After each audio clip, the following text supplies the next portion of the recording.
今天给大家分享是布鲁可超越版的变形金刚3御天敌。包装的话和以往产品不一样，就是正面的话其实跟以往产品那种闪光的样式差不多，但是的那种雷射闪光的样式变得不那么明显，并且的话背后也取消了角色的一些设定，比如说身高什么的就比较简单，就看着有点怪怪的。然后侧边的话就是一些武器配件的说明。然后这回的本体的红色塑料的外甲部分整体还是比较漂亮的，整个红色的饱和度是比较高的，就感觉像上了一层漆面，但实际上是没有漆面效果的。头雕的话我个人觉得做的比较差，虽然说细节都是有做出来，像是胡子啊，然后这次的眼睛也是有瞳孔细节的，但是不是特别的明显。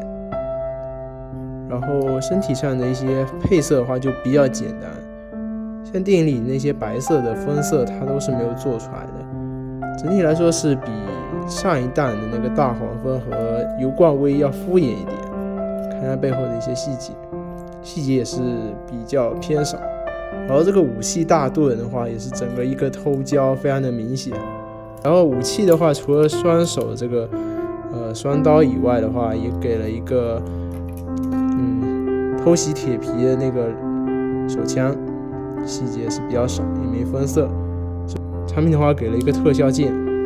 手上这个双刀的话它是有两种搭载方式分持的一个效果。简单看一下可动，头部的话抬头还可以，就是底下会漏光，低头基本就没有，左右摆动侧头都是有一点。手臂的话会被后边的这些装甲所干涉到，所以它是一根直装连接，也没有前后活动。侧抬的话是90度，肱二头肌有可动。手肘的话是90度，然后腰部的话依然只有平转，没有弯腰关节。侧边的话有个侧裙角，这次的话是加了一个下拉关节在这个地方。前踢的话是可以超过90度，后踢的话也挺大，侧踢的话也是差不多90度。然后有膝盖的单段关节，脚腕有轻微的左右接地前后活动。看一下重涂之后的效果。头雕的话主要是补了一下睫毛上的金色，然后眼睛的话我点了一个蓝色的瞳孔。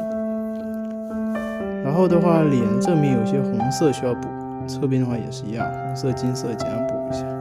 立领两侧的话在电影里也是有金属色的分色。然后身上大部分缺少涂装的地方，像是这个肩膀啊、身体的胸口的黑色，以及身上一些白色的涂装都是缺少的。然后简单补一下，整体效果就比较好一些。然后身上做旧的话是随便自洗了一下，然后简单做一些掉漆的效果。然后盾牌的话也是一样，黑底然后干扫银色，然后补了一些简单的做旧。武器方面的话就是主要补一下这个红色部分。背后的话比较简单，背后披风的话就是补一些金色的部分，肩甲这块有一些红色黑色的分色，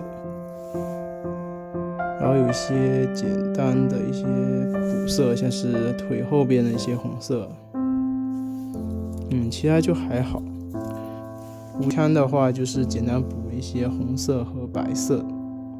这个就比较简单一些，还是身体上一些补色还是比较多的。简单补完的话，远看效果还是可以，但细节的话确实是比较少。